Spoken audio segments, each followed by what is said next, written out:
Hi there. Tonight, we're stepping into a realm of corsets, coal dust, and quiet rebellion. You'll find yourself in a bedroom so frigid that clouds of breath hang visible in the darkness, and somewhere within the house, a clock measures time toward a day that will demand absolutely everything from you. The year sits around 1870, give or take a decade, and you exist as a woman in Victorian England.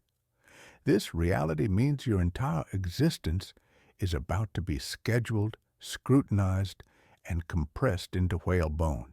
You probably wouldn't make it through even a single week here, not because intelligence or resilience are lacking in you, but because nobody has trained you from childhood to withstand the sheer, relentless performance that being a Victorian woman requires. Each hour arrives with its own task. Every room operates under its own rules. Your body belongs to your corset, to your household, to your reputation, rarely to yourself, alone. So before settling in, take a moment to like the video and subscribe, but only if you genuinely enjoy what's happening here. And tell me, where are you listening from right now? What time is it in your part of the world? Now dim the lights, allow your breathing to slow, and imagine yourself stepping into that freezing bedroom where the day is about to commence. Whether you're prepared or not, the cold hits you first. It seeps through the blankets, winds itself around your ankles, and presses against your cheeks like an unwelcome guest who showed up hours ago and simply refuses to depart. Victorian bedrooms went unheated through the night. Coal came at a price, and even in wealthy households, the fires in private chambers were permitted to die once everyone had retired. You wake in a room hovering somewhere around 50 degrees Fahrenheit, if fortune is on your side. The windows are covered thick with condensation, possibly even frost, and the floorboards beneath your bed feel like frozen slabs waiting to punish any bare feet. You lie there for a moment, buried beneath layers of wool blankets and perhaps a heavy quilt stuffed with feathers or cotton batting. The weight brings comfort, almost protection, and some part of you desperately wants to remain exactly where you are. But the pale gray light creeping around the curtain edges tells you dawn is making its approach. And in a Victorian household, dawn doesn't make suggestions. It fires the starting pistol. Here's what you need to understand about waking up as a Victorian woman. You can't simply roll out of bed, throw on clothes, and stumble toward coffee. Coffee doesn't exist yet in your morning. Stumbling isn't an option. Only the ritual exists, and it begins before you've even fully opened your eyes. If wealth, or at least comfortable middle-class status is yours, a lady's maid might slip into your room around 6 or 7 in the morning. She's already been awake for at least an hour, coaxing the downstairs fires back to life, heating water, and preparing the elaborate machinery of your wardrobe.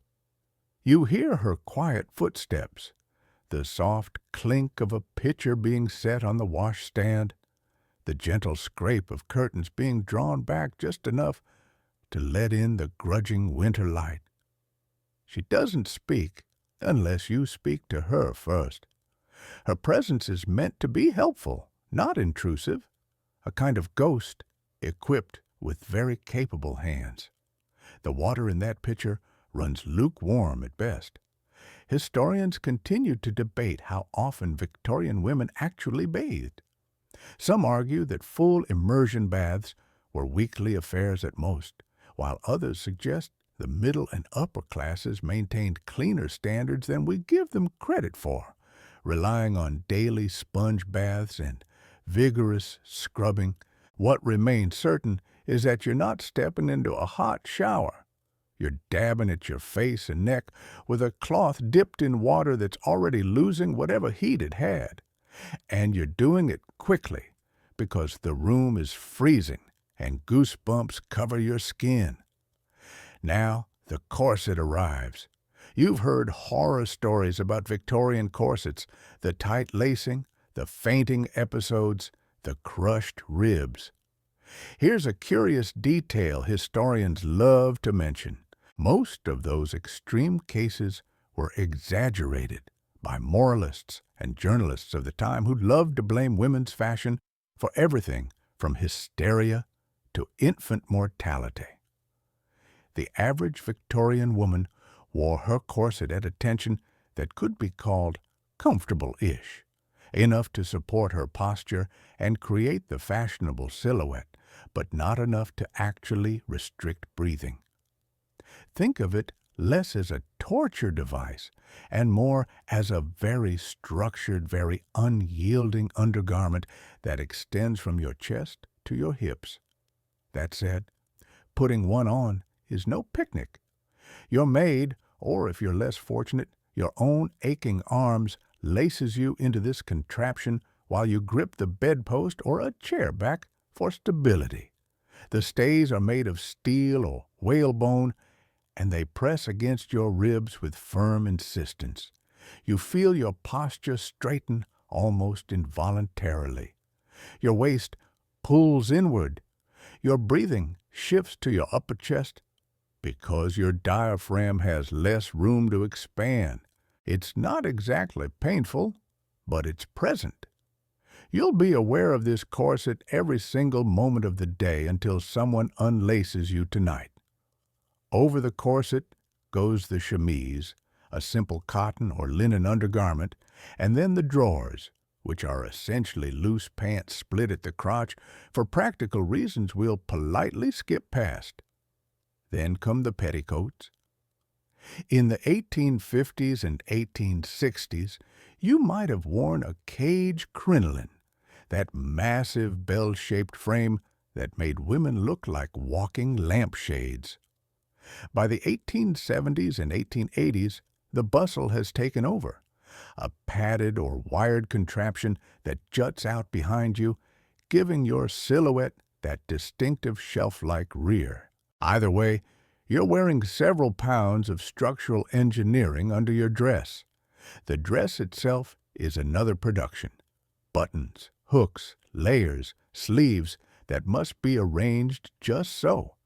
The fabric might be wool, silk, or cotton, depending on the season and your budget, and the colors available depend on when exactly you're living. Bright aniline dyes became fashionable after the 1850s, replacing the softer, more muted natural tones. You smell the faint scent of lavender or cedar from the wardrobe, mixed with something mustier, old fabric, old air, old house. By the time you're fully dressed, half an hour has passed, maybe more. Your hair still needs attention, pinned, curled, arranged into whatever style is fashionable, and that's another 20 minutes at minimum. You haven't eaten, you haven't truly begun your day, and already you've participated in an elaborate ritual of containment, shaping your body into the form society expects before you're allowed to step outside your bedroom door. The cold room has warmed slightly now. Your maid has stirred the fire back to life, and a few tentative flames are beginning to crackle in the grate. You catch the smell of coal smoke, sharp and familiar, underlaid with the dusty warmth of burning wood. The floorboards no longer feel quite so hostile beneath your stocking feet. You take a breath, a shallow one thanks to the corset, and prepare to face the day. But perhaps you're not the lady in that cold bedroom. Perhaps you're the one who lit the fire. Let's shift your perspective for a moment, because the Victorian world looked vastly different depending on which side of the bedroom door you woke up on. If you're a housemaid, a scullery maid, a maid-of-all-work, or any of the countless young women who kept these grand and not-so-grand houses running, your day began long before the mistress even stirred beneath her quilts. You wake in darkness, complete, thick, suffocating darkness. Your room sits in the attic, tucked under the eaves, where the ceiling slopes so low you've learned to duck automatically when you rise from bed. The window is small, barely larger than a dinner plate, and it lets in no light, because no light exists yet. It's somewhere around 5 in the morning, possibly earlier, and the cold up here is worse than anywhere else in the house. Heat rises, yes, but so does neglect. Servant quarters were rarely insulated, rarely heated, and rarely considered worthy of comfort. You share this room with at least one other maid, maybe 2 or 3. The bed is narrow, the mattress thin, and the blankets are cast-offs from the family's own supply, worn, patched, adequate, but nothing more. You've slept in your shift and perhaps a shawl because the temperature dropped below freezing overnight, and you own exactly one set of night clothes. The smell of the room is close and human, sweat, cheap soap, the faint mustiness of old wool and unwashed hair. Nobody judges you for it. Everyone smells the same. Your feet hit the floor and you gasp quietly at the cold. No carpet here, no rug, just bare boards that creak under your weight as you fumble in the darkness for your clothes. You dress by feel, the same black dress you wore yesterday and the day before, the same white apron and cap that mark you as staff. There's no mirror in this room, so you pin your hair up by muscle memory, hoping you've caught all the loose strands. If the housekeeper catches you looking untidy, there will be words, possibly worse. Now you creep downstairs, careful to avoid the steps that groan loudest. The family must not be disturbed. Your existence at this hour should be invisible, a ghost moving through the house, performing necessary magic before anyone wakes to witness it. The kitchen is your first stop. It's in the basement, as most Victorian kitchens were, separated from the main living areas to contain the heat, the smells, and the servants themselves. The range, a massive cast-iron stove that dominates one wall, sits cold and dead. Your job is to resurrect it. You kneel on the stone floor, which leaches warmth from your knees instantly, and begin raking out yesterday's ashes. The smell is acrid, chalky, catching in the back of your throat. Coal ash gets everywhere, under your fingernails, in the creases of your palms, smudged across your apron before the day has properly begun. You scrape the grate clean, lay fresh kindling, add coal from the scuttle, and coax a flame to life with matches and patience. Here's a curious detail historians love to mention. Matches as we know them, the friction match you could strike on any rough surface, only became widely available in the 1830s and 1840s. Before that, servants used tinderboxes or kept a fire smoldering overnight, which was its own kind of skill. By your era, matches exist, but they're still treated carefully. Waste nothing. The fire catches. You breathe on it gently, feed it, nurture it until the coals glow orange and the range begins to tick and ping as the iron heats. This stove will run all day, cooking every meal, heating water, providing the only reliable warmth in the below-stairs world. You've given it life. Now you must give life to the rest of the house. Upstairs you go, carrying a coal scuttle that weighs nearly as much as you do. Your arms ache already. You've done this every morning for months, maybe years, and the muscles in your shoulders have hardened into permanent knots. The family's rooms need fires lit before they wake. The drawing room, the dining room, the study, each bedroom that's currently occupied. You move silently, a professional haunting, kneeling before cold hearths, and repeating the ritual of ash, kindling coal, flame. The smell of smoke follows you from room to room like a loyal dog. Some scholars argue about just how hard Victorian servants actually worked. There's still discussion among historians about whether the brutal schedules we read about in memoirs and household manuals were typical or exceptional. Servants' own accounts vary wildly. Some remembered their positions fondly, with adequate food and decent mistresses, while others described conditions that bordered on abuse. What's certain is that a maid-of-all-work in a modest household with no other staff to share duties could work 16 or 17 hours a day, 6.5 days a week, with only half of Sunday off for church and personal time.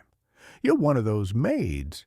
You work in a house with a cook and perhaps a footman, but most of the cleaning falls to you.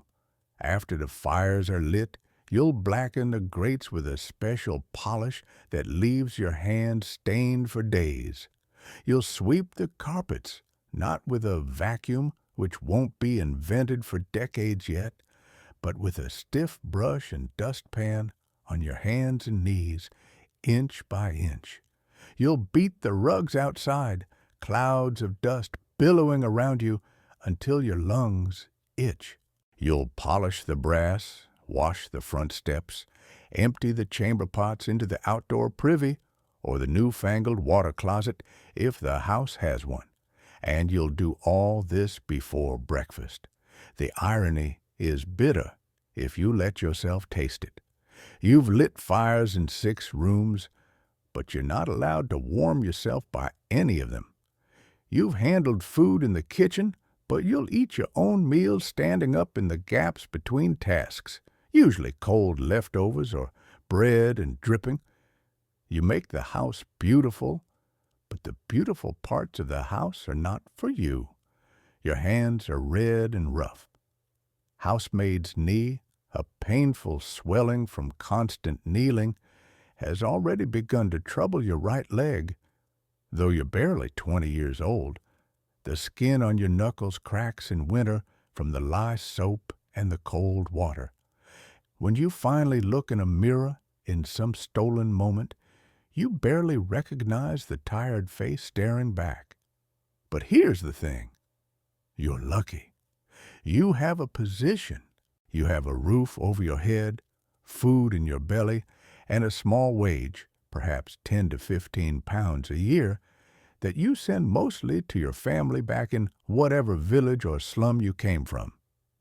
The alternative is the factory, the workhouse, or the streets. So you kneel and you scrub and you carry coal up endless stairs, and you don't complain where anyone can hear you. Somewhere above, the mistress is beginning to stir. You hear the creak of bed springs, the soft murmur of voices. Your invisibility is about to end. Soon you'll be visible again, standing at attention, answering bells, performing the daylight version of servitude that comes with witnesses. But for now, in this gray pre-dawn hour, the house belongs to you. The bell rings. It's a small, sharp sound, a brass bell mounted on a board in the servants' corridor, connected by wires to pull handles throughout the house. Each bell has a slightly different tone, and you've learned to distinguish them the way a musician learns notes. That one is the dining room. That one, the morning room. This one now is the mistress's bedroom, and it means she's awake and ready to begin the elaborate performance of her day. But before you answer that bell, before the house fully wakes into its daytime rhythms, there is the matter of breakfast. And in a proper Victorian household, breakfast doesn't simply happen. It gets orchestrated. If you're back in the skin of the lady, let's return to her now. Freshly corseted and coiffed, you descend the stairs with practiced grace. The corset enforces good posture, whether you want it or not, and your skirts whisper against each step as you make your way toward the dining room. The smell of food reaches you before you arrive. Bacon, certainly, and eggs, and something yeasty and warm, fresh bread or toast. Beneath it all, the ever-present undertone of coal smoke from the fires now burning in every occupied room. The Victorian breakfast table, for those who could afford it, was a thing of magnificent excess. We're not talking about a quick bowl of porridge here. A proper middle-class or upper-class breakfast might include bacon, eggs, sausages, kedgeree, that curious Anglo-Indian dish of smoked fish, rice, and curry spices that became inexplicably popular, deviled kidneys, cold ham, toast, muffins, marmalade, and pots of strong tea or coffee. All of this would be laid out on the sideboard in covered dishes, kept warm over spirit lamps or hot water, and family members would serve themselves whenever they wandered in. Here's the thing. This meal wasn't about hunger. It was about abundance.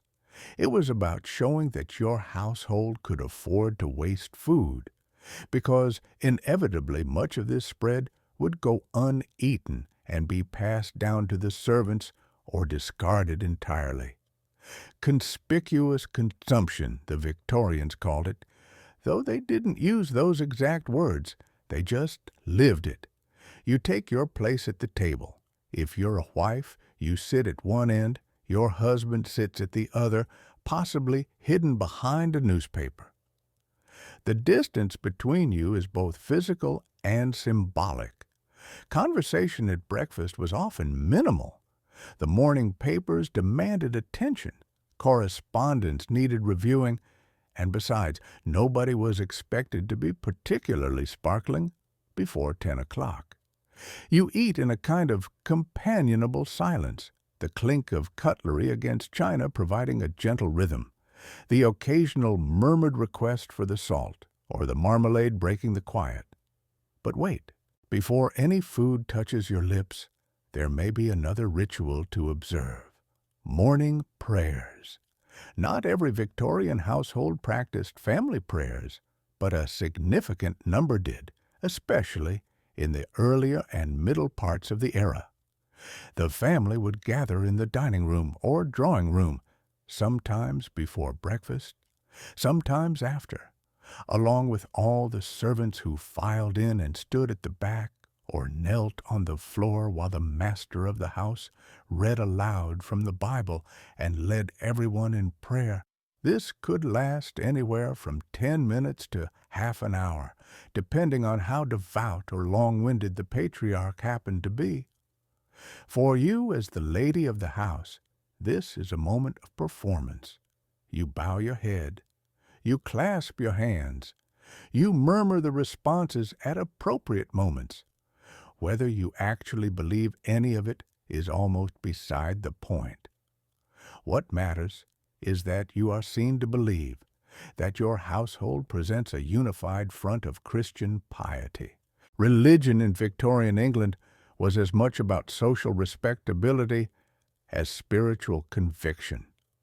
A family that didn't attend church, that didn't observe the proprieties of faith, was a family whose morals were suspect, and suspect morals meant social exile. Here's a curious detail historians love to mention. Some servants absolutely loathed these morning prayer sessions, viewing them as an extension of their labor rather than a spiritual benefit. They'd been awake for hours already. They had work waiting, and now they had to stand on aching legs while the master droned through Leviticus. Diaries and letters from the period occasionally capture this quiet resentment, though, of course, it was never expressed openly. Historians still argue about the sincerity of Victorian religious practice. Some scholars suggest that genuine faith was widespread and deeply felt, shaping everything from family life to political policy. Others argue that much of it was performative, a social glue that held communities together without requiring actual belief. The truth, as with most things, probably lies somewhere in the complicated middle. Some Victorians prayed with fervent hearts. Others went through the motions. Most, perhaps, did a bit of both, depending on the day. Now let's say prayers are finished, breakfast is eaten, and the morning stretches ahead of you. If you're a woman of means with servants to handle the actual labor of the household, you might assume your time is your own. You would be wrong.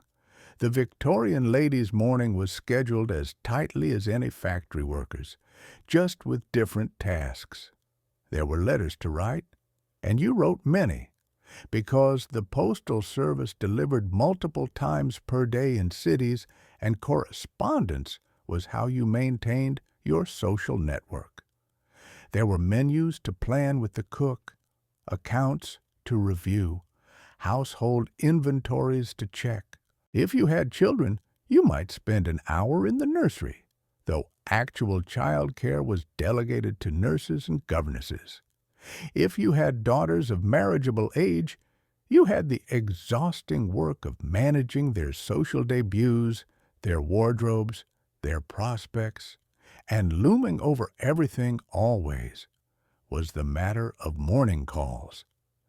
But we'll get to those in a moment. First, let's acknowledge something important. You're tired. You've been awake for perhaps 2 hours. You've been laced into a corset, sat through prayers, performed social niceties over breakfast with a husband who may or may not have acknowledged your existence beyond passing the butter. And the day has barely started. The tea is lukewarm now.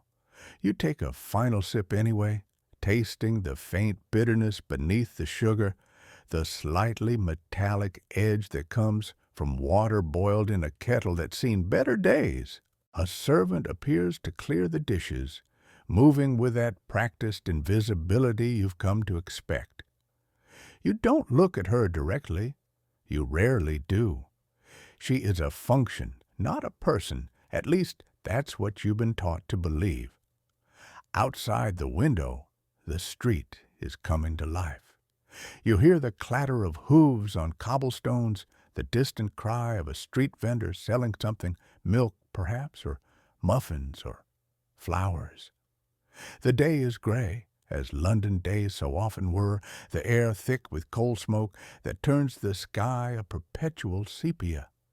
Later, if the fog rolls in, you won't be able to see across the street.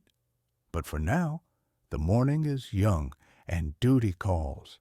You rise from the table, smooth your skirts, and prepare to perform the next act in this endless theater of respectable womanhood.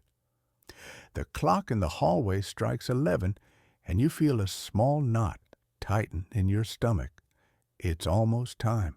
The part of your day that requires the most exhausting mental energy is about to begin, and it has nothing to do with physical labor. You're about to enter the battlefield of morning calls. Now, here's the first absurdity. Morning calls didn't happen in the morning. Despite the name, these ritual social visits took place in the afternoon, typically between 3 and 6 o'clock. Why call them morning calls then? Because Victorians had a peculiar relationship with time. Morning meant everything before dinner, which was served anywhere from 5 to 8 in the evening, depending on your social class and the decade, so morning could stretch well into what you and I would consider late afternoon. The Victorians contained multitudes and also a very flexible definition of morning. But the preparation for these calls begins now, hours before you'll actually leave the house. You must consider who should you visit, Who visited you recently that you haven't yet repaid with a call of your own? Who has snubbed you, and should you snub them back or rise above it? Who is new to the neighborhood and must be welcomed or evaluated and possibly rejected? This is chess, not checkers. Every move matters. You retreat to your private sitting room, if you're fortunate enough to have one, and take out your visiting book. This is a small ledger in which you record every call made and received, a social accounting system as meticulous as any banker's. You also retrieve your card case, a small elegant container, often silver or mother of pearl, holding your calling cards. These cards are your currency. They're printed with your name and only your name. No address, no title beyond Mrs. or Miss, nothing so vulgar as actual information, and they follow rules so elaborate they could fill a book. In fact, they did fill books. Etiquette manuals of the Victorian era devoted entire chapters to the proper use of calling cards. Here's a curious detail historians love to mention. The way you folded the corner of your card communicated specific messages. A fold on the upper right corner meant you had delivered the card in person.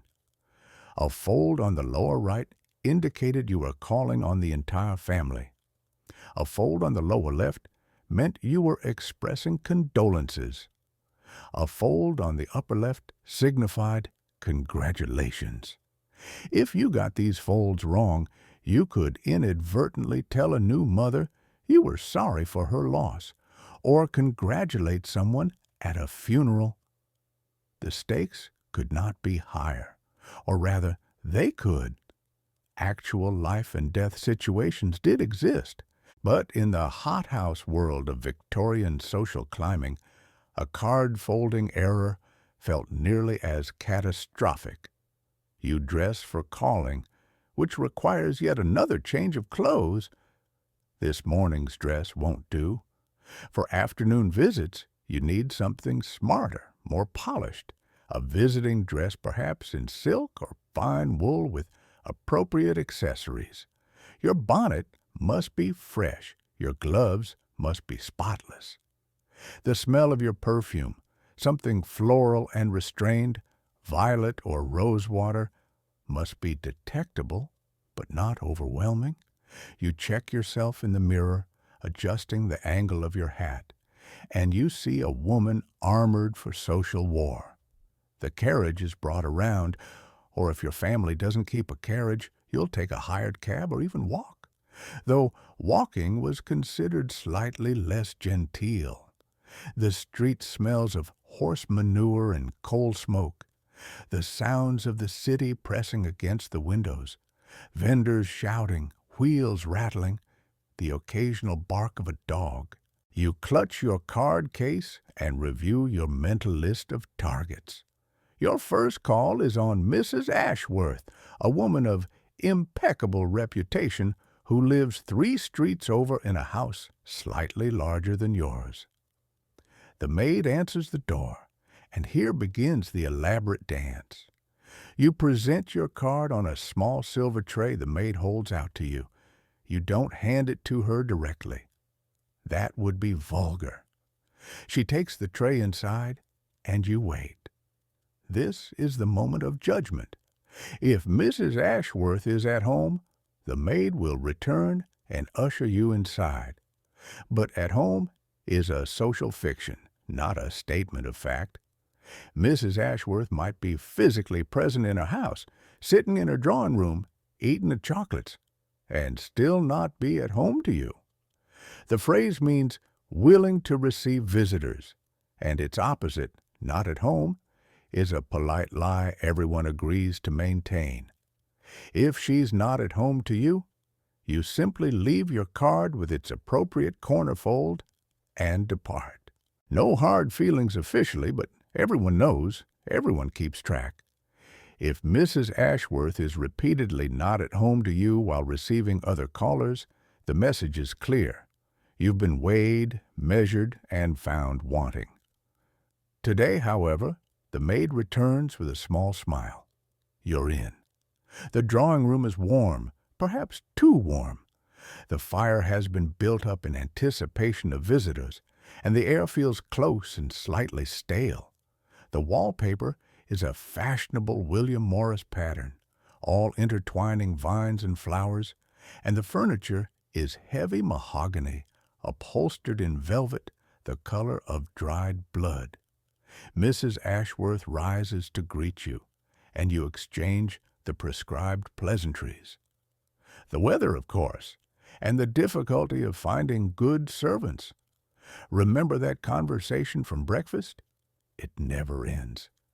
And the health of various mutual acquaintances.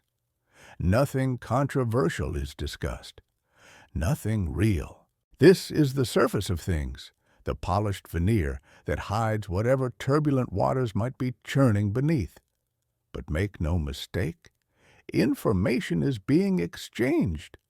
Victorian women were masters of subtext, and afternoon tea was their parliament.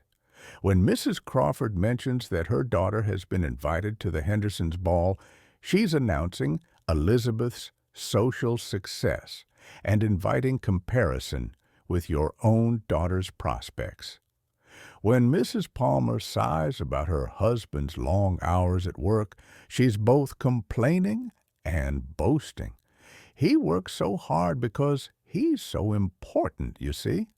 When Miss Thornton asks pointed questions about a family who recently moved away quite suddenly, she's fishing for gossip that everyone knows, but nobody will confirm.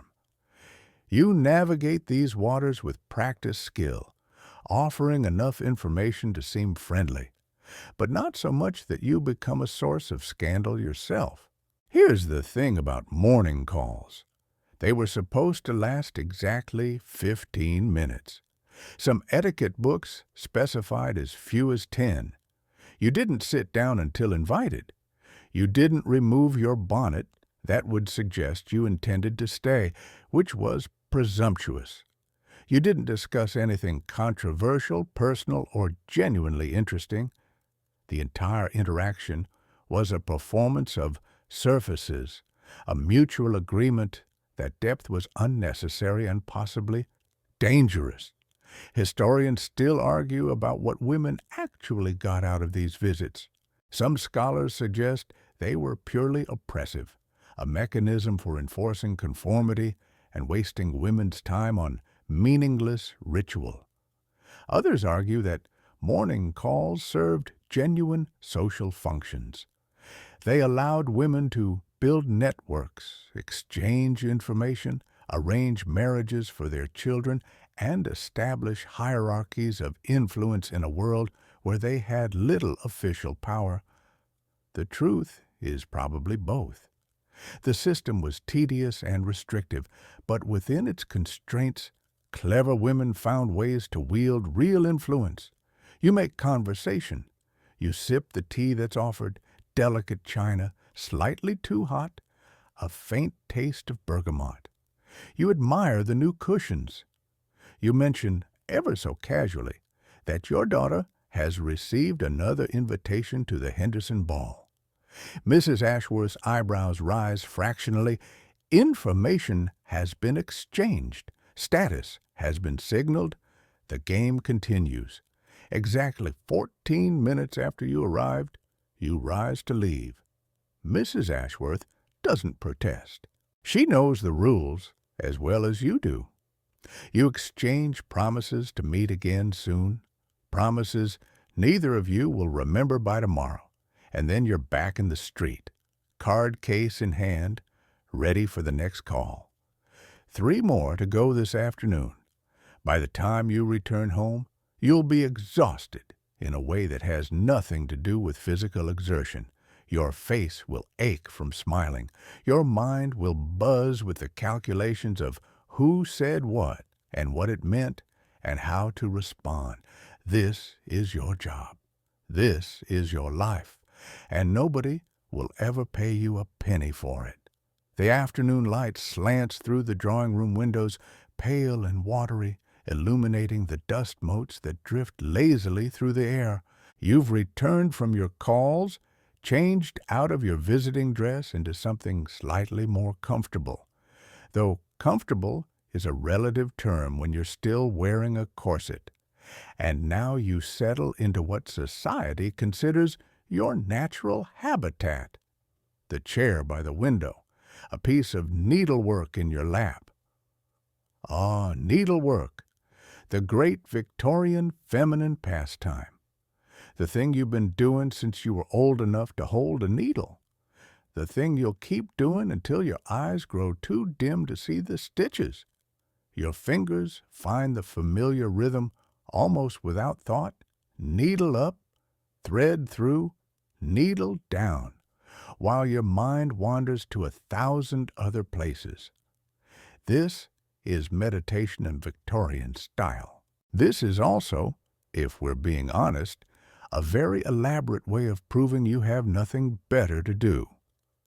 The embroidery hoop in your hands holds a half-finished piece, a spray of roses on white linen destined to become a fire screen or a cushion cover, or perhaps just another item for the endless trousseau you've been assembling since girlhood. The thread is silk, dyed a deep crimson that stains your fingertips faintly pink. The needle is steel, fine as a whisper, and it catches the light each time you draw it upward. You can smell the linen itself, clean, slightly starchy, and beneath it, the lavender sachet tucked into your work basket to keep moths away.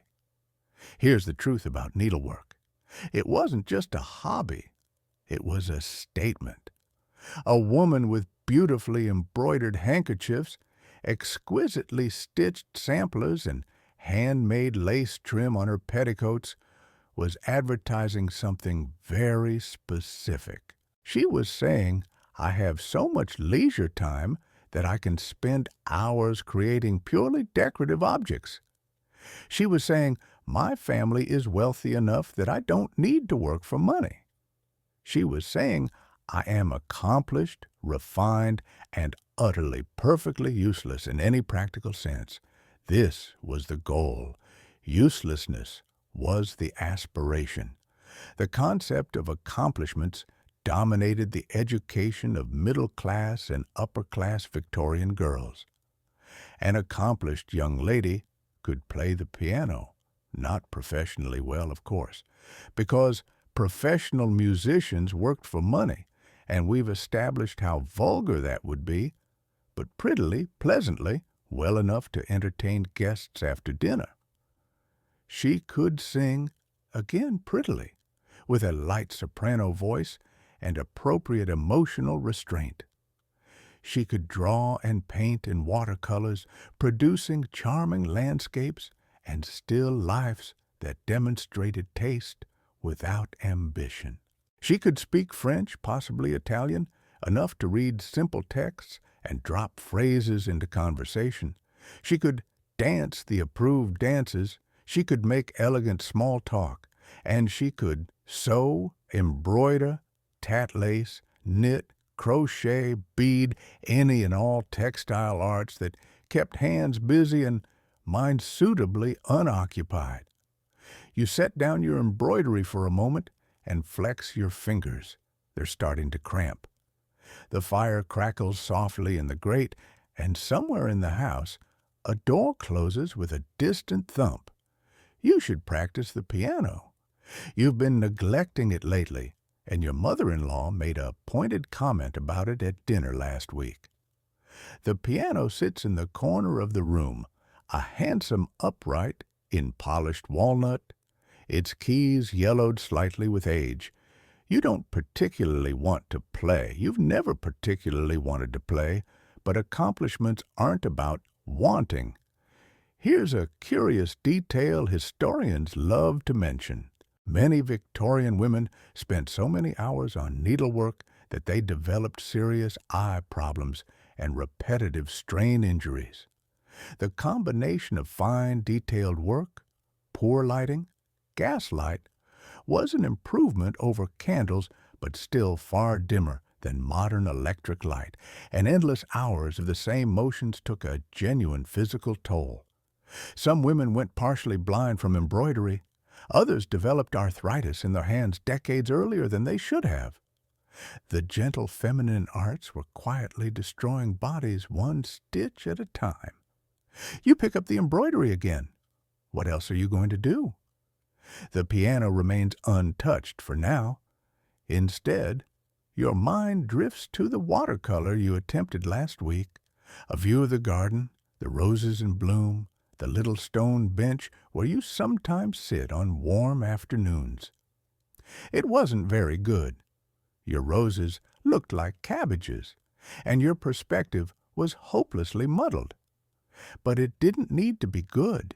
It needed to exist, to be shown to visitors who would murmur polite approval, to be put away in a portfolio that demonstrated your refinement. Historians still argue about whether these accomplishments actually made women happy. Some scholars suggest that many women genuinely enjoyed their needlework and music, finding creative satisfaction and meditative peace in these activities. Others argue that the enforced nature of accomplishments, the way they were mandated rather than chosen, stripped away any authentic pleasure and turned them into just another form of unpaid labor. The diaries and letters that survive offer mixed evidence. Some women wrote lovingly about their embroidery projects. Others expressed crushing boredom, frustration, and a desperate longing for something more. You are perhaps somewhere in between. The rhythm of the needle is soothing. The roses are taking shape beneath your hands, petal by silken petal. There's something satisfying about creating beauty, even beauty that nobody particularly needs. But there's also a voice in the back of your mind, one you've learned to ignore mostly, that whispers about all the other things you might be doing. Reading something more challenging than the approved novels. Writing something of your own. Learning something that matters. You push the voice down. You always do. The clock on the mantel chimes the half hour, a delicate silver sound that seems to hang in the air for a moment before fading. The light through the windows has shifted, grown slightly more golden as the afternoon deepens. You've been sitting here for nearly 2 hours, and your back aches from the enforced upright posture, your shoulders tight with tension you didn't notice accumulating. A maid appears in the doorway, the same maid who lit your fire this morning, though you barely register her face. She asks if you'd like tea brought in. You nod. Tea would be welcome. Tea is always welcome. It breaks up the endless hours, gives structure to the shapeless afternoon. While you wait, you hold up your embroidery to examine it in the fading light. The roses are coming along nicely. The crimson thread glows like tiny drops of blood against the white linen. You've been working on this piece for 3 weeks now, and you'll probably work on it for 3 more. When it's finished, it will join the other finished pieces in the linen closet. Beautiful, useless, gathering dust. But it proves something. It proves you have time to waste. It proves you are a proper lady. And in the end, isn't that all that matters? You return to your stitches, needle up, thread through, needle down, as the afternoon slowly dissolves into evening. The tea arrives on a silver tray, and with it, a quiet reminder that this house doesn't run itself. The maid sets down the pot, the cups, the small plate of biscuits, and retreats with a whispered inquiry about whether you'll be reviewing the accounts today. You nod, setting aside your embroidery with something that feels almost like relief. The roses can wait. There's actual work to be done. This is the part of Victorian womanhood that rarely makes it into the romantic novels. The part where you're not a delicate flower, but a general commanding an army. If you are the mistress of a household, even a modest one, you're responsible for a small empire of logistics, finance, and human management that would make a modern CEO weary. The needlework and piano playing are what you show the world. This, the ledgers, the keys, the endless negotiations, is what keeps the world turning. You move to the small writing desk in the corner of the room, the one with the locked drawer where you keep the household accounts. The key hangs from a chain at your waist, a decorative chain that holds all the keys to your domestic kingdom: the tea caddy, the sugar box, the wine cellar, the linen closet, the silver cabinet. These keys are symbols of your authority and also very practical necessities. Theft was a constant concern in Victorian households, not because servants were inherently dishonest, but because poverty made temptation acute. A few spoonfuls of tea or sugar skimmed off regularly could be sold or bartered, so everything valuable stayed locked, and the keys stayed with you. The ledger lies open before you, its pages covered in neat columns of figures. Butcher, 2 shillings, 6 pence. Greengrocer, 1 shilling, 8 pence. Coal merchant, 8 shillings. Candles, soap, bluing for the laundry, postage stamps, a new broom to replace the one that finally gave up its ghost. Every penny that enters or leaves this household passes through these pages, and every penny must be accounted for. Your husband may earn the money, but you spend it, and you must spend it wisely or face his displeasure and your own private shame. Here's a curious detail historians love to mention. Many Victorian household manuals recommended that the mistress inspect every delivery personally, checking weights and measures against what was ordered. Tradespeople were assumed to be cheating you at every opportunity, short-weighting the meat, diluting the milk, sending yesterday's bread at today's prices. Whether this paranoia was justified is debatable, but the result was that middle-class women spent considerable time essentially auditing their groceries, armed with scales and suspicious expressions. You hear the cook's heavy footsteps on the stairs. She's coming for the daily conference. This is another ritual as fixed as morning prayers. Each day, you and the cook must plan the menus for the following day, discuss what needs to be ordered, review what's left in the larder. The cook is a formidable woman named Mrs. Brant, who has been with the family for 15 years and knows far more about running this kitchen than you ever will. But she cannot act without your authority. You hold the keys. You control the money. The fiction of your expertise must be maintained. Mrs. Brant enters with a small curtsy and launches into her report. The beef is nearly gone. The potatoes are sprouting. There's enough flour for the week, but the sugar is running low. You've had too many guests lately, too many teas. She speaks in a low, efficient voice, and the smell of the kitchen clings to her. Onions, roasting meat, wood smoke, and something yeasty from the bread proving in the warmth of the range. You listen, nod, make notes in your ledger. Tomorrow, you'll need to order more sugar. The butcher should deliver a leg of mutton on Thursday. The fishmonger comes on Friday, and you'll want something fresh for dinner. This negotiation takes nearly half an hour. By the end, you've planned 4 days of meals, authorized 3 separate deliveries, and quietly overruled Mrs. Brant's suggestion of oysters for Saturday. Too expensive this month, though you don't say so directly. You imply concerns about freshness. She knows the truth, but accepts the polite fiction. You both maintain your dignity. The servants are next.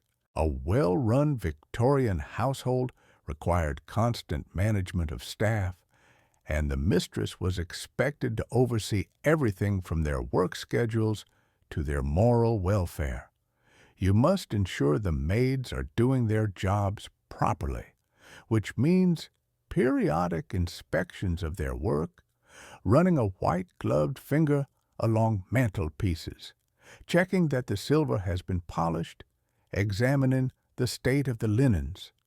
You must manage disputes between staff members who live and work in close quarters and inevitably develop grudges, alliances, and complicated personal dynamics. You must hire new servants when needed, a process involving interviews, character references, and careful evaluation of whether this stranger can be trusted inside your home. Historians still argue about the nature of mistress-servant relationships. Some scholars paint a picture of mutual respect and even affection, with loyal servants who stayed with families for decades and were treated almost as extended family members. Others emphasize the inherent exploitation, the low wages, the long hours, the lack of privacy or autonomy, the way servants were expected to be simultaneously invisible and constantly available. The truth varied enormously depending on the household. Some mistresses were kind, some were cruel, most were simply busy, viewing servants as necessary tools rather than fully realized human beings. Remember that maid who lit your fire this morning, the one whose face you barely registered? She has a name. She has a family somewhere probably, and dreams she's never told anyone. She's been on her feet for nearly 12 hours now, and she won't stop until after dinner is served and cleared. You don't think about this. You can't afford to think about this. If you started seeing servants as people with full interior lives, the whole system would become unbearable. The light is fading now, the afternoon sliding toward evening. You close your ledger, lock it back in the drawer, and feel the satisfying weight of the keys against your hip. The household is in order. The accounts balance. The meals are planned. The servants know their duties. You have fulfilled your role as domestic commander, invisible general of an invisible army. And nobody outside these walls will ever know or appreciate the work involved. Your husband, when he comes home, will notice only if something goes wrong. If dinner is late, if the house is cold, if a button is missing from his shirt. He will not notice the hours of planning that made everything run smoothly. That's the nature of household management. Success is invisible. Only failure gets seen. You rise from the desk, stretching slightly, feeling the corset shift against your ribs. There are still hours left before dinner. Perhaps you'll return to your embroidery. Perhaps you'll rest your eyes for a moment, though ladies don't nap. They simply lie down for a brief spell. The house hums quietly around you, a machine you've wound and set in motion, ticking along toward evening. But let's step outside for a moment. Let's leave the quiet drawing room, the ledgers and keys, the ordered world of household management. Let's walk through the streets of a Victorian city, London, Manchester, Birmingham, any of the great industrial centers, and find the other women, the ones who never learned embroidery because they were too busy trying not to starve. You are no longer the mistress. You are no longer the maid. You are something else entirely now, a factory girl perhaps, or a seamstress, or a shop assistant. Your hands are not soft. Your dress is not silk. And your day looks nothing like the genteel schedules we've been following. The factory bell rings at 6 in the morning, though in winter it's still pitch dark, and you've already walked 2 miles through streets that smell of sewage and horse dung and the particular acrid tang of coal smoke that never quite leaves the air in industrial cities. Your boots, the only pair you own, leak slightly at the seams, and your feet have been damp since yesterday. The cold has settled into your bones like a tenant who refuses to pay rent.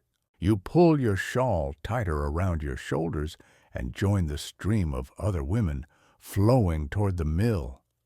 The mill looms ahead of you, a vast brick building with rows of windows that glow faintly with gaslight. The sound reaches you before you're even through the door, a thunderous rhythmic roar of machinery that will fill your ears for the next 12 hours. Looms crash and clatter, spindles whir. The whole building seems to vibrate with mechanical life, and beneath it all, you can feel the floor trembling under your feet. Inside, the air is thick with cotton dust. It coats your tongue, fills your nostrils, settles into your lungs with every breath. The taste is dry and slightly sweet, deceptively innocent for something so dangerous. Here's a curious detail historians love to mention. Cotton mill workers developed a condition called bisonosis, or brown lung, from years of inhaling this dust. Symptoms included chest tightness, coughing, and difficulty breathing, and the disease was so common it was simply accepted as part of the job. Workers called it Monday fever because symptoms were worse at the start of the work week after a day of rest had partially cleared their lungs. You take your place at your machine. You're a spinner responsible for tending several spinning frames at once, walking constantly between them to fix broken threads, replace empty bobbins, and ensure the cotton flows smoothly. The work isn't particularly skilled, but it demands relentless attention. A moment's distraction, and the thread snares, the machine jams, and the overlooker, the man who supervises your section, comes over to shout at you over the din. Or worse. The heat is oppressive. Textile mills were kept deliberately warm and humid to prevent the cotton from becoming brittle and breaking, so even in winter, you're working in temperatures that make sweat trickle down your back and plaster your hair to your forehead. The smell is a complicated mixture: machine oil, raw cotton, human bodies pressed too close together, and the faint iron tang of the machinery itself. Your dress clings to your skin. Your fingers, constantly moving, grow slick and clumsy. You will be here until 6 in the evening, 12 hours, with perhaps 2 short breaks for meals you brought from home, bread, maybe some cheese if you're lucky, cold tea in a tin bottle. There are no chairs at your station. You stand the entire time, or walk, your feet aching on the hard floor. By the end of the shift, your legs will throb with a dull, persistent pain that has become so familiar you barely notice it anymore. Some historians argue about whether factory work was actually worse than domestic service or agricultural labor. There's still discussion among scholars about the relative hardships. Factory hours were brutal, yes, but at least they were fixed. A factory girl knew when her workday ended. A domestic servant was technically on call 24 hours a day, and farm work before industrialization had its own grueling rhythms tied to seasons and harvests. The truth is that all these forms of labor were hard, and comparing them is a bit like debating which circle of hell is least unpleasant. But the factory had its own particular horrors. The machines were dangerous: exposed gears, spinning belts, rollers that could catch a loose sleeve or a strand of hair and pull you in before you could scream. Accidents were common. Fingers were lost, arms were crushed. Children, and yes, children worked in these mills. Some as young as 5 or 6 were sent to crawl beneath the machines to collect loose cotton, their small bodies fitting into spaces adults couldn't reach. Some of them never crawled out. You try not to think about this. You keep your eyes on your work. The rhythm of the machines becomes a kind of hypnosis, a trance state that carries you through the endless hours. Or perhaps you're not in a factory at all. Perhaps you're a seamstress, one of the thousands of women who worked in the slop trade, cheap ready-made clothing produced in cramped workshops, or, increasingly, in your own home.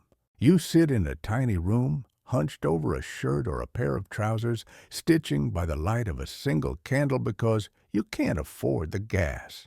Your eyes ache. Your back screams. You've been sewing since dawn, and you'll keep sewing until you physically cannot see the stitches anymore. Seamstresses were paid by the piece, a few pennies per shirt, per pair of trousers, per finished garment.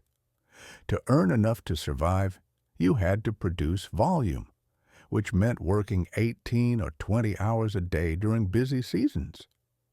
The term sweated labor was coined for exactly this kind of work, labor that wrung every drop of energy from your body in exchange for barely enough money to eat. And during slow seasons, there was no work at all, which meant no money, which meant hunger. Or perhaps you're a shop girl, standing behind a counter in one of the new department stores, selling gloves or ribbons or handkerchiefs to ladies who look right through you. Your feet are planted on the hard floor. Shops rarely provided chairs for female employees, and you've been smiling for 7 hours straight. The manager watches constantly, ready to dock your pay if you sit down, if you frown, if you fail to maintain the pleasant fiction that you exist solely to serve. These women lived parallel lives to the ladies in their drawing rooms. They walked the same streets, breathed the same smoky air, existed in the same city at the same moment, but their worlds barely touched. A factory girl might pass a lady's carriage and smell for just a moment the faint scent of rose water drifting from the window. A seamstress might stitch a dress she could never afford to wear. A shop girl might hand a customer a purchase worth more than her monthly wages. The gap between them wasn't just money. It was a different understanding of what a day meant, what a body was for, what survival required. And yet they were all women. They were all Victorian. They were all trapped in different ways by the same rigid world. Now let's talk about children. Specifically, let's talk about what happened when you had them. Because in Victorian England, having children was essentially your primary job description if you were a woman. And yet the experience of motherhood varied so dramatically between classes that it might as well have been 2 different activities entirely. If you're back in the comfortable world of the middle-class mistress, you've probably been pregnant multiple times by now. The average Victorian family had between 5 and 7 children, though many women gave birth far more often than that. 10, 12, 15 pregnancies were not unusual, though not all of those children survived infancy. You learned early to hold your love loosely, to not become too attached to a new baby until it had weathered its first year. The smell of the nursery was sweet milk and talcum powder, but underneath it, always the faint shadow of loss. Childbirth itself was dangerous, truly dangerous. Maternal mortality rates in Victorian England hovered around 5 deaths per 1,000 births, which sounds small until you remember that each woman might give birth many times, and each birth was another roll of the dice. Puerperal fever, infection contracted during or after delivery, killed thousands of women, many of them young, many of them otherwise healthy. Doctors didn't yet understand germ theory, and they moved from patient to patient, from autopsy table to birthing bed, without washing their hands. The very people meant to help you might be the ones who killed you. But let's say you survived. Let's say the baby is healthy, pink, and squalling in the arms of the monthly nurse, a specialized caregiver hired just for the first weeks after birth. What happens next depends entirely on your social position. If you're wealthy, you will barely touch this child. That sounds harsh, and perhaps it is. But it was also simply the reality of upper-class Victorian parenting. The baby goes to a wet nurse, or is fed with one of the new rubber-nippled bottles if you're progressive and slightly reckless. The baby sleeps in the nursery, an entirely separate domain at the top of the house, supervised by a nurse and later a nursery maid. You might visit for an hour in the afternoon. Tea time in the nursery was a charming ritual, but the actual work of child care is handled by servants. Here's a curious detail historians love to mention. Some Victorian children saw their mothers so rarely that they felt closer to their nurses than to their actual parents. Memoirs from the period describe children running to nurse for comfort after a fall, nurse knowing their favorite foods and secret fears, nurse being the one who held them when they cried at night. The mother was a distant, beautiful figure who appeared occasionally in silk and perfume, inspected their clothes and manners, and then vanished again to the adult world below. This wasn't cruelty. It was simply how things were done. A lady could not be expected to wipe noses and change nappies. That would make her common, would drag her down to the level of servants. Her job was to manage the household, maintain social connections, and produce heirs. The actual raising of those heirs was delegated like everything else. But step down the social ladder, and the picture changes completely. If you're a factory girl with a baby, there is no nurse, there is no nursery. There is only you and the impossible mathematics of survival. You cannot stop working. Your wages are essential, often the only thing standing between your family and the workhouse. But you cannot bring a baby to the mill. The machines would kill it, and besides, infants are not allowed. So what do? Some women left their babies with relatives, a grandmother, an older sister, anyone who could spare the time. Others paid baby minders, women who ran informal child care operations out of their cramped homes, watching a dozen infants at once for a few pennies per week. The quality of this care varied wildly. Some minders were kind and competent, others were negligent or worse. The term baby farmer entered the Victorian vocabulary to describe women who took in infants for a fee and then, through neglect or deliberate harm, ensured those infants quietly died. It was cheaper than raising them. You try not to think about this as you hand your baby over each morning, pressing your lips to that soft forehead, breathing in the milky smell of your child, and then turning away to walk to the factory. Your arms feel empty all day. Your breasts ache with unused milk, and somewhere in the back of your mind, a fear hums constantly. Is she safe? Is she crying? Will she still know me when I come home? Some historians argue about whether working-class mothers were actually more involved with their children despite these separations. There's still discussion among scholars about the quality versus quantity of parental time. A wealthy mother might spend only an hour a day with her children, but that hour was calm and focused, while a poor mother might spend more hours total, but be exhausted, distracted, stretched impossibly thin. Which children were better off? The question has no easy answer.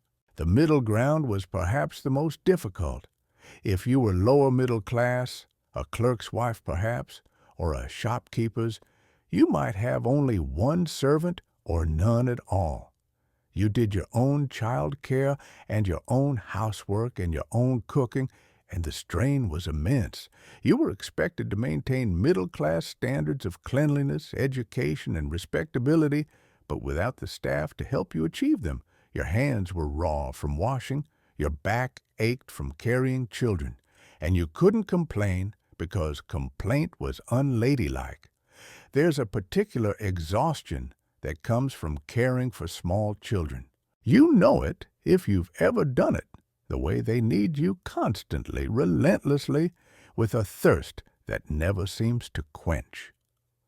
Victorian mothers knew this exhaustion intimately, whether they were rich or poor.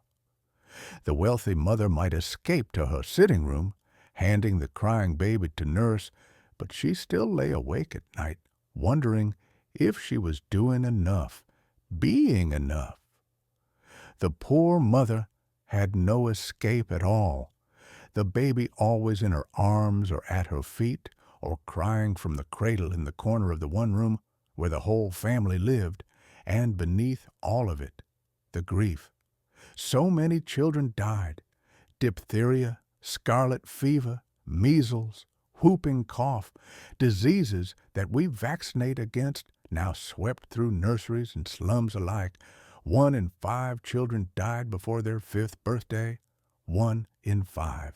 The mathematics of love in Victorian England always included this dark variable, this shadow, at the edge of every cradle. You learned to keep going. You had no other choice. The clock strikes 1, and somewhere in the house a gong sounds softly, the signal for luncheon. You rise from your embroidery or your accounts or wherever the morning has deposited you and make your way to the dining room. But don't expect anything like the elaborate theater of breakfast. Luncheon is a quieter affair, almost an afterthought in the Victorian day, and for once you might find yourself genuinely alone. The dining room feels different at midday. The heavy curtains are pulled back to let in whatever pale light the sky offers, and the fire has been allowed to burn lower, casting a gentle warmth rather than the aggressive heat of morning. The table is set for 1. Your husband is at his office. The children are in the nursery with their governess. Any guests from this morning have long since departed. It's just you and the soft clink of silverware and the distant sounds of a household ticking along without your direct supervision. Lunch itself is modest. Cold meat, perhaps. Leftover from last night's dinner, a slice of pie, some bread and butter, a bit of cheese. The Victorians didn't invest much ceremony in this meal. It was fuel, not performance, and the food reflects that practicality. You eat without hurrying, tasting the salt of the ham, the slight sharpness of the cheddar, the soft gave of bread that was baked fresh this morning in the kitchen below. A glass of water sits beside your plate, or perhaps a small glass of sherry, if you're feeling slightly rebellious. Nobody is watching. Nobody is judging. This is rare. This is precious. Here's something the etiquette books didn't often acknowledge. Victorian women, especially those of the middle and upper classes, were almost never truly alone. Servants moved through the house constantly. Husbands expected attention. Children needed supervision, or at least management. Social obligations filled every available hour. The idea of solitude, genuine, uninterrupted solitude, was something of a luxury, and luncheon was one of the few moments it might be found. You finish your meal and push the plate aside. The maid will clear it later.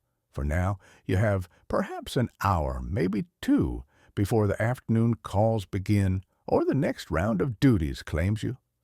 What do you do with this sliver of freedom? Some women read. The Victorian era was a golden age of the novel, and respectable women devoured fiction with an appetite that sometimes worried moralists. You might have a book tucked away in your sitting room, something by Dickens, perhaps, or one of the Bronte sisters, or the scandalous sensation novels that everyone pretended to disapprove of while secretly reading under the covers. The pages smell of paper and ink, slightly musty if the book is old, and you lose yourself in someone else's story for a blessed little while. Here's a curious detail historians love to mention. Lending libraries were enormously popular in Victorian England, and many catered specifically to women readers. Moody's Select Library was the most famous, offering subscriptions that allowed members to borrow books without the expense of purchasing them. The library's founder, Charles Moody, personally vetted every title for moral suitability, which meant that anything too racy or controversial was quietly excluded. His tastes shaped an entire generation's reading habits, and authors who wanted commercial success learned to write within his boundaries. But perhaps you don't want to read. Perhaps you want to write. Victorian women wrote constantly, letters, diaries, journals, and sometimes secretly, things meant for publication. Your writing desk holds paper and ink, and the scratch of the pen against the page is a sound you know intimately. You might be writing to your sister, describing the tedium of yesterday's morning calls. You might be recording your private thoughts in a diary locked with a tiny key. Or you might be working on something more ambitious, a novel, a book of poetry, an essay, hidden in a drawer where no one will find it. Women writers in Victorian England faced enormous obstacles. There's still discussion among historians about exactly how much prejudice they encountered. Some argue that female authors were actively suppressed, while others point to the many successful women writers of the period as evidence that the barriers were not insurmountable. The truth seems to be that women could publish, but often had to use male pseudonyms or remain anonymous to be taken seriously. The Bronte sisters became the Bell brothers. Marian Evans became George Eliot. The message was clear. Your words might be worthy, but your womanhood was a liability. You set down your pen and flex your fingers. The ink has left a small stain on your middle finger, a badge of this private work. Outside the window, the light has shifted, grown slightly grayer as clouds drift across the sun. You can hear the faint rumble of carriage wheels on the street below, the cry of a vendor selling something, chestnuts perhaps, or hot potatoes. The world continues its business, indifferent to your small rebellion of solitude. Some women use these quiet hours to rest, and here we must be delicate, because respectable Victorian ladies did not nap.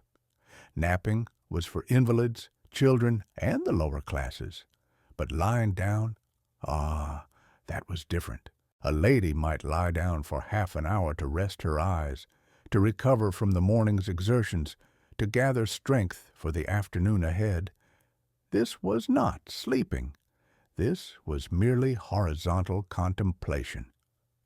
The bedroom calls to you now, the bed still made from this morning, but somehow inviting with its layers of quilts and pillows. You remove your shoes, just your shoes, nothing more, and recline against the cushions, staring up at the ceiling. The corset makes true relaxation impossible, but you've grown so accustomed to its presence that you barely notice anymore. Your body knows how to rest within its cage. The sounds of the house filter in, distant and muffled. A door closing somewhere, footsteps on the stairs, the low murmur of voices from the kitchen. The fire in the grate has burned down to embers, and the room is cooling slightly, but the blankets hold warmth, and your eyelids are growing heavy despite your best intentions. You're not sleeping. You're resting. The distinction matters to no one but yourself, and perhaps not even then. What matters is this moment of stillness, this pause in the relentless machinery of the day. Your breath slows, your muscles unclench just slightly. The weight of expectation lifts, if only for a few minutes, and you float in a space between duty and duty, obligation and obligation. The clock will chime soon. The afternoon will resume its demands. But for now, in this gray midday light, you belong only to yourself. Somewhere outside, a bird is singing, a blackbird perhaps, or a thrush. Its melody threads through the urban noise like a memory of countryside you haven't seen in years. The sound is unexpectedly sweet. You listen and you rest, and you let the world wait. It will still be there when you rise. The rest has done you good. You rise from the bed, smooth your skirts, and check your reflection in the mirror. Slightly flushed cheeks, a few stray hairs to be tucked back into place, but presentable. The afternoon stretches ahead, and today you have an outing planned. Today you're going shopping. Now, shopping in Victorian England was not the casual errand it might be today. You didn't pop out to grab a few things. You didn't browse idly on your lunch break. Shopping, especially for a respectable middle-class woman, was a carefully orchestrated social performance, hedged about with rules and expectations that could make a simple purchase feel like navigating a diplomatic summit. For most of history, respectable women did not shop in person at all. Goods were ordered through tradespeople who came to the house, or servants were sent to make purchases on your behalf. The idea of a lady walking into a shop, handling merchandise, haggling over prices, it was faintly scandalous, suggestive of a woman who didn't have servants to do such things for her.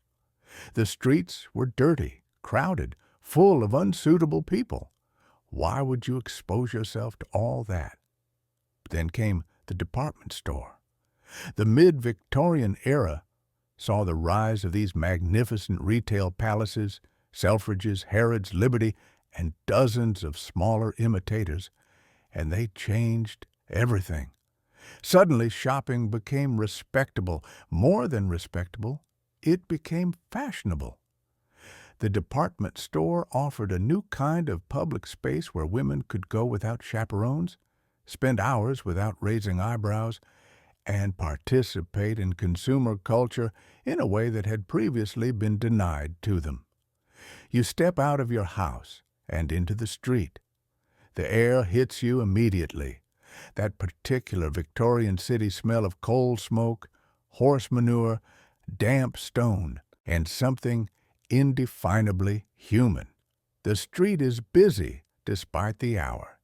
Carriages rattling past, pedestrians weaving between them, a crossing sweeper clearing a path through the muck for ladies who don't want to soil their hems. You gather your skirts carefully and make your way toward the omnibus stop. Or perhaps you're fortunate enough to take the family carriage. The department store rises before you. Like a secular cathedral, the windows are vast, filled with artful displays of merchandise, bolts of silk and jewel colors, gloves arranged in perfect fans, hats perched on stands like exotic birds. The doors are polished brass, and a uniformed doorman touches his cap as you enter. Inside, The space opens up into an atrium of light and marble, galleries rising on all sides, filled with more goods than you could examine in a lifetime. Here's a curious detail historians love to mention. Department stores were deliberately designed to be disorienting. The layout encouraged wandering, getting lost, stumbling upon departments you hadn't intended to visit. There were no windows on the shopping floors to remind you of the passage of time. The lighting was carefully calibrated to make merchandise look its best. Everything was arranged to keep you inside, spending for as long as possible. The Victorians invented retail psychology long before anyone gave it that name. The smell inside is complex and rather intoxicating. Perfume from the cosmetics counter mingles with the clean, slightly chemical scent of new fabric. Leather goods contribute their rich, earthy notes. Somewhere nearby, a display of soaps offers lavender, rose, sandalwood. The air itself feels expensive, curated, designed to make you believe that buying something here will make you a better, more beautiful, more worthy person. You wander through the glove department, trailing your fingers over kid and suede. A shop assistant approaches, young, neatly dressed, professionally pleasant, and asks if she can help you. You demur for now, just looking, and she retreats with a practiced smile. This is permitted here. In a traditional shop, you would be expected to buy something, and browsing without purchasing would be considered rude or suspicious. But the department store has changed the rules. Looking is encouraged. Touching is allowed. The merchandise wants to be handled, admired, desired. You try on a pair of gloves. They slide over your hands like a second skin, butter soft, the color of fresh cream. The shop assistant holds up a mirror so you can see how they look, murmuring appropriate compliments. You don't actually need new gloves. You have at least 8 pairs at home. But these are so pretty, so perfectly made, and the price is not unreasonable. And wouldn't they look lovely with your blue walking dress? This is how they get you. Shopping at a department store was not simply about acquiring necessities. Historians still argue about exactly what function these stores served in Victorian women's lives. Some scholars suggest they provided a rare form of public freedom, a space where women could move independently, make decisions, exercise a form of economic power, even if the money technically belonged to their husbands. Others argue that department stores simply created new forms of consumption-based identity, teaching women that their worth was tied to what they purchased and displayed. The freedom to shop was still, in the end, a freedom defined by spending. You buy the gloves, of course you do. The assistant wraps them in tissue paper and places them in a small cardboard box, printed with the store's name. You'll carry this box home like a trophy, physical proof of your participation in this great consumer ritual. But shopping isn't only about the merchandise. It's also about being seen. The department store has a tea room, naturally, an elegant space with white tablecloths and potted palms, and a string quartet playing softly in the corner. You take a table by the window, order tea and a small cake, and settle in to watch the parade. Other women pass by, their packages clutched in gloved hands, their dresses advertising their taste and their budget. You recognize a few faces, acquaintances from morning calls, a neighbor's daughter, the wife of your husband's business associate. Nods are exchanged, small waves. The social mapping continues even here, in this temple of commerce. The tea is good, strong, and hot, served in delicate china that feels almost weightless in your hand. You think about these women as you stand in your quiet drawing room, the fire dying to embers, the smell of candle smoke hanging in the air. Their lives were not easy. Rebellion had costs, social exile, financial hardship, the constant strain of living against the grain. But they had something you've barely tasted today. They had chosen.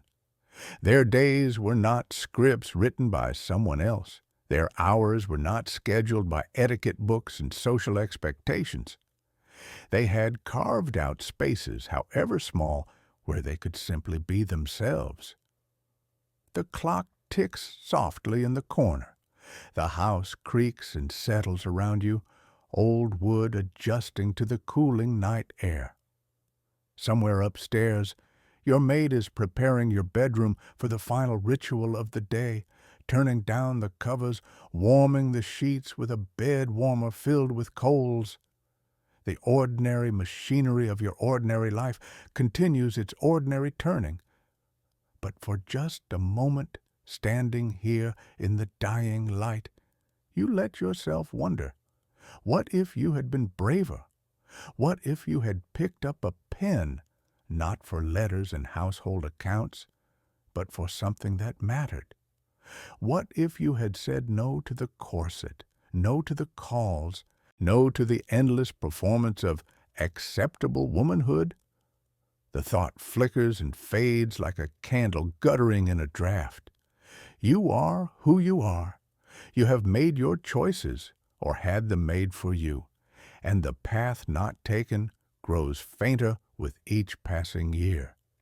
But knowing that other women walk different paths, that gives you something. Hope, perhaps, or simply the comfort of knowing that the rules, however rigid they seem, have always had their quiet breakers. The rebels are out there even now, in their attic rooms and rented lodgings, riding by candlelight, loving whom they choose, refusing to disappear. And tomorrow the world will keep turning whether it approves of them or not. The stairs creak softly beneath your feet as you climb toward your bedroom. The house has grown quiet now, the servants retreating to their own quarters, the fires in the public rooms left to burn themselves out. Only your bedroom fire still blazes, tended by your maid in preparation for this final hour of the day. The smell of coal smoke mingles with something softer, lavender perhaps, from the sachets tucked among your linens, or the faint ghost of the rosewater you dabbed on hours ago. Your maid waits by the door, patient as always, ready to begin the long process of undressing you. Because here is something you've learned through this entire day.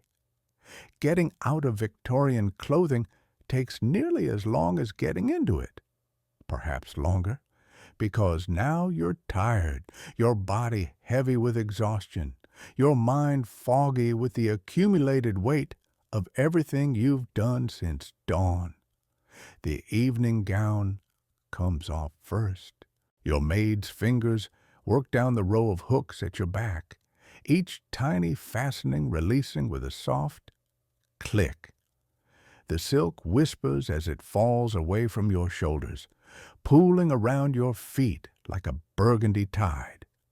You step out of it carefully, and your maid gathers the fabric, inspecting it for stains or damage before hanging it away. This dress cost more than a servant earns in a year. It will be brushed, aired, and stored until the next occasion demands it. The petticoats follow, layer after layer, each one lighter than the last. The bustle, that architectural contraption that has been jutting behind you all evening, is unfastened and set aside. You feel your body changing shape as each piece is removed, shrinking back toward something more human, less constructed. The relief is physical, tangible, like setting down a weight you'd forgotten you were carrying. And then, finally, the corset. Your maid unlaces it slowly, and you feel your ribs expand with each loosened inch. The first deep breath is almost painful. Your body has forgotten over the course of the day what it feels like to breathe fully. You press your hand to your stomach, feeling the soft flesh that has been compressed for hours, and you inhale again, filling your lungs completely for the first time since morning. The sensation is extraordinary. It is freedom of a sort, small and temporary, but real. Here's a curious detail historians love to mention.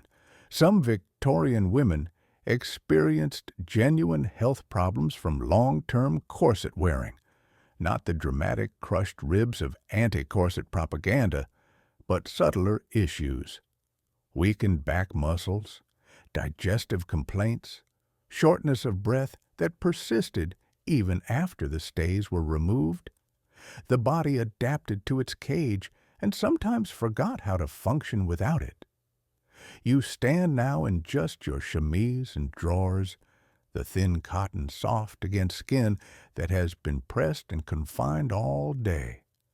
The air of the bedroom feels cool against your arms, but the fire is warm, and your maid has laid out your nightgown on the bed. White cotton, high-necked, modest, even in sleep. You slip it over your head, feeling the familiar weight of it settle around you like an embrace. The fabric smells clean, faintly of the soap used in laundering, and it falls to your ankles in soft folds. But you're not ready for bed yet. There are still rituals to observe. Your maid guides you to the dressing table where a single lamp burns low, casting golden light across the mirror. The hairpins must come out.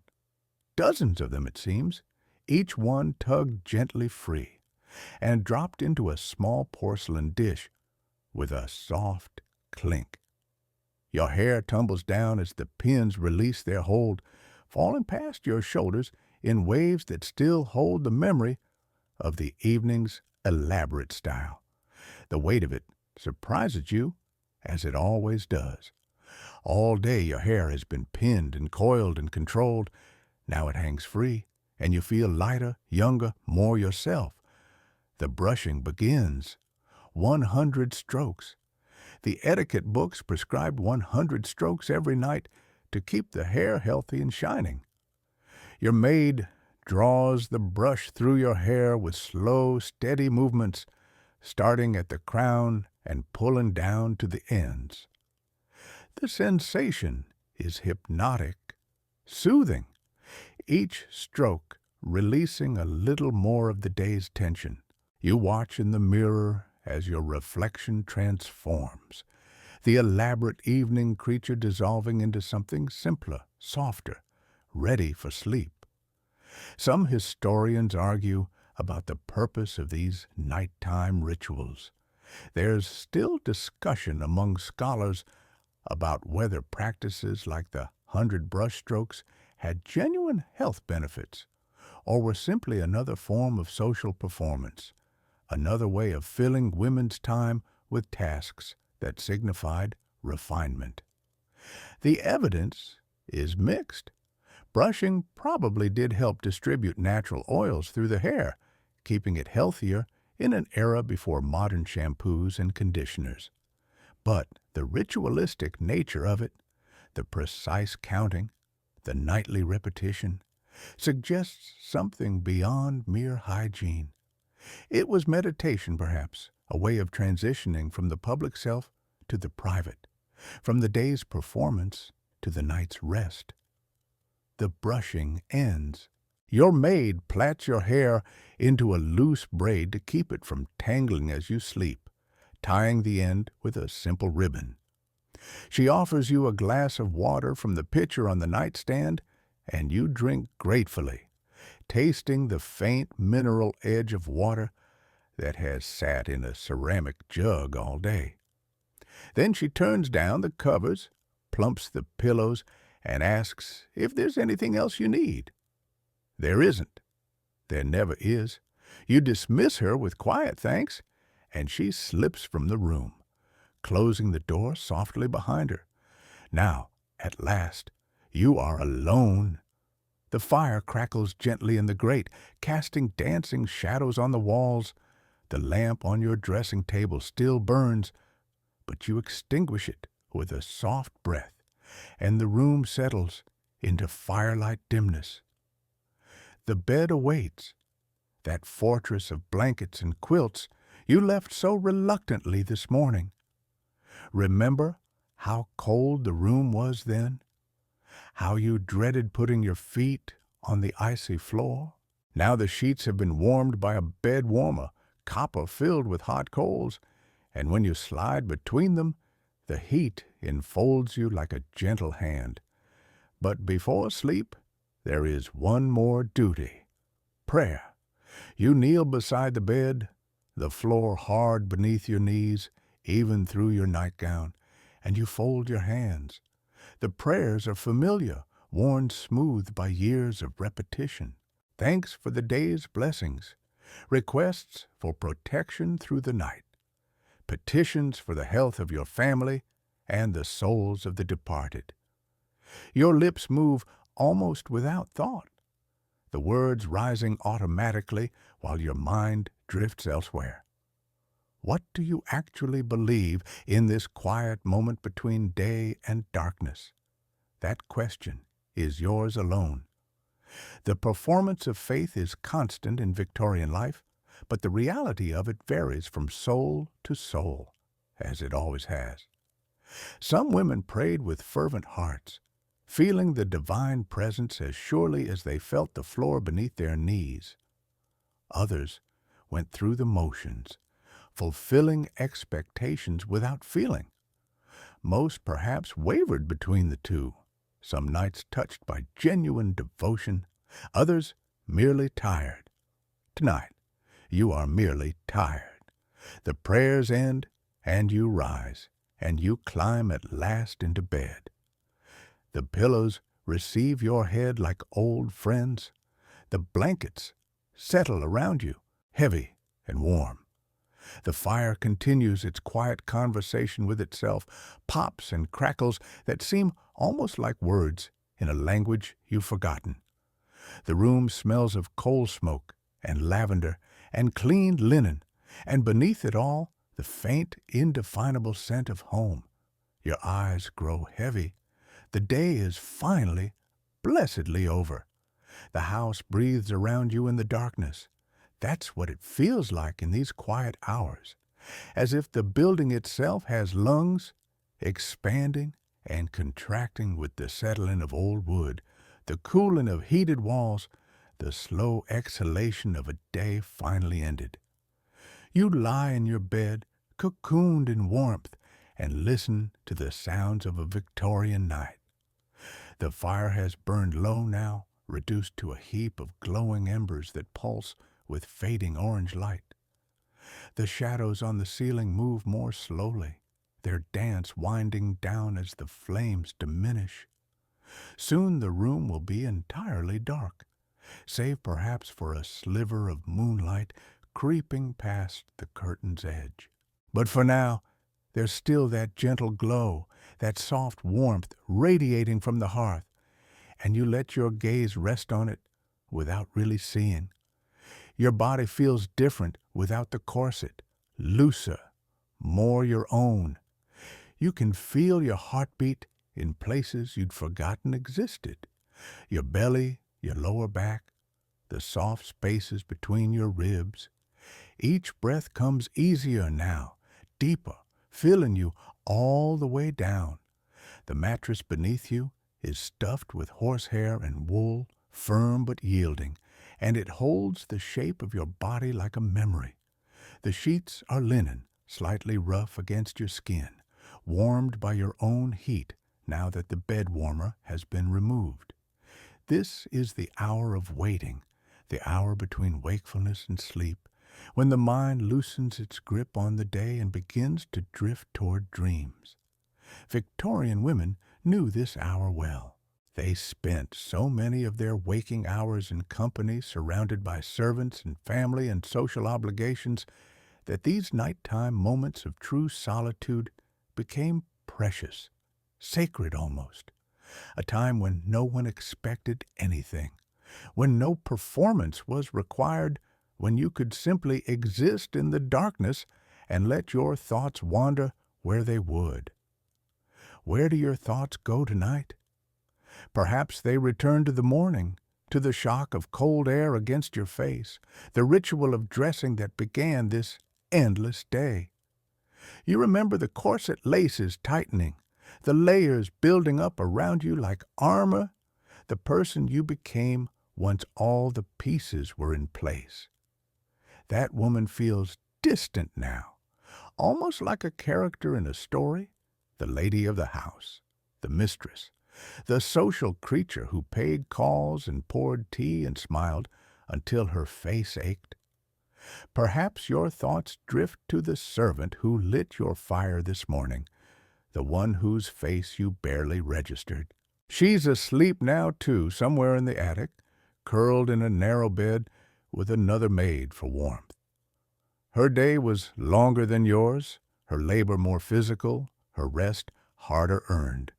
You'll probably never know her dreams, her fears, her private hopes, but tonight, in the democracy of darkness, you're both simply women at rest, your breathing slowing toward the same destination. Perhaps you think of the poor woman you visited this afternoon, Mrs. Henley, in her cramped tenement room. Is she warm tonight? Is her baby sleeping peacefully or crying with the thin, exhausted cry of hunger? The basket you brought will help a little for a little while. Tomorrow, she'll wake to the same struggles, the same grinding poverty, the same desperate mathematics of survival. And you'll wake to your comfortable life, your servants, your endless small obligations. The gap between you will remain vast and unbridgeable, no matter how many baskets you carry into those narrow streets. Here's something the night teaches you, if you let it. We are all more alike than the daylight suggests. The lady and the maid, the rich woman and the poor one, the rebel and the conformist, all of them lie down at night and surrender to the same darkness. All of them close their eyes and hope for rest, for peace, for a few hours of forgetting. Sleep is the great equalizer, even more than death. It comes for everyone regardless of station, and in its depths, all the careful distinctions of Victorian life dissolve into nothing. The fire gives a last soft pop, and an ember breaks apart, sending a tiny shower of sparks up the chimney. The room grows darker still. The sounds of the night press closer, the creak of the house, the whisper of wind against the windows, the distant bark of a dog somewhere in the sleeping city. London never truly falls silent, not entirely. There's always something stirring, someone awake, some small drama unfolding in the darkness. But here in your bedroom, the quiet is deep enough to feel like a blanket. Your eyelids grow heavier. The day's parade of faces begins to blur and fade. The guests at tea, the shop girl in the department store, your husband across the dinner table, your children glimpsed briefly in the nursery. They become indistinct, dreamlike, already slipping into the past where all days eventually go. Tomorrow will bring new faces, new obligations, new performances. But tomorrow is a foreign country, impossibly distant from this warm, dark, present moment. You think perhaps of all the Victorian women who have lain in beds like this one, in rooms like this one, watching the fire die and waiting for sleep. Generations of them stretching back through the decades. Your mother, your grandmother, their mothers before them, all of them wore corsets and paid calls and managed households. All of them surrendered eventually to nights like this one. Their worries and triumphs have faded into history now, their names forgotten by all but a few. their elaborate daily rituals as distant as ancient ceremonies. And someday you will join them in that forgetting. Your morning calls, your embroidery, your carefully folded visiting cards, all of it will dissolve into the long quiet of time. But not tonight. Tonight, you are still here, still warm, still breathing. The fire's last embers glow like distant stars, and the darkness wraps around you like velvet, and sleep is very, very close now. The day is ended. Let it go. Feel the weight of the blankets pressing gently against your body, holding you safe, holding you still. The pillow beneath your head is soft, familiar, shaped by all the nights you rested here before. You are exactly where you need to be. You have done enough. You have been enough. The endless list of tasks and obligations can wait until morning. Right now, there is nothing required of you, nothing at all. Your breathing slows in and out, deep and even, like the tide pulling away from the shore. Each exhale carries a little more tension out of your body, releasing it into the darkness where it dissolves and disappears. Your shoulders soften, your hands unclench. The muscles in your face relax, smoothing away the expressions you've worn all day, the polite smile, the attentive interest, the careful neutrality. You don't need them anymore. You can simply be. The fire is fading now, its warmth a gentle memory on your skin. The room is still. The house is still. The whole world seems to hold its breath, waiting with you, settling with you, quieting with you into peace. You are safe here. The night holds you. The darkness is not empty. It is full of rest, full of comfort, full of the deep silence that comes after a long day's journey. Remember how far you've traveled today, from the cold shock of morning to the elaborate ritual of dressing, through the breakfast table and the prayer book, the morning calls and the careful conversations, through needlework and account books, through crowded streets and quiet parlors, through charity visits and afternoon tea, through the transformation of evening dress and the long performance of dinner, through music and conversation and the slow unwinding of night. You've lived an entire world in a single day, and now that world is releasing you, letting you float free into the gentle waters of sleep. The women who came before you are resting now, somewhere beyond time. The women who will come after you have not yet begun their journeys. But you, here tonight, you are suspended in this perfect moment of stillness, this pause between heartbeats, this soft and sacred space where waking ends and dreaming begins.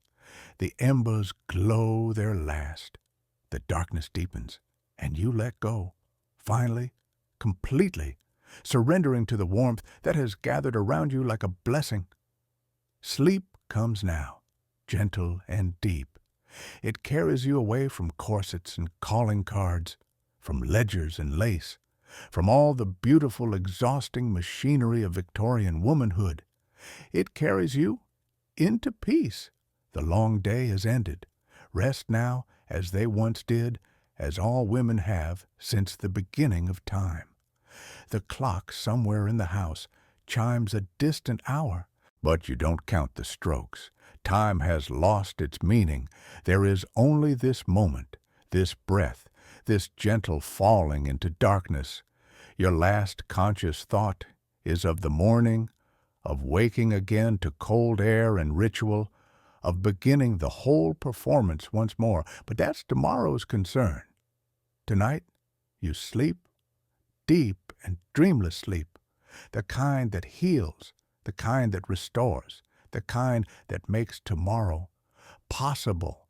The Victorian day is done.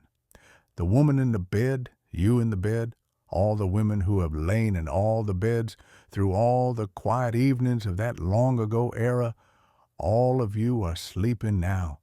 All of you have earned this peace, this darkness, this sweet surrender. Let yourself go. Let the warmth hold you. Let the darkness take you. There is nothing more to do, nothing more required. Everything can wait. Everything will wait. Sleep now. Sleep deeply. Sleep well. Good night.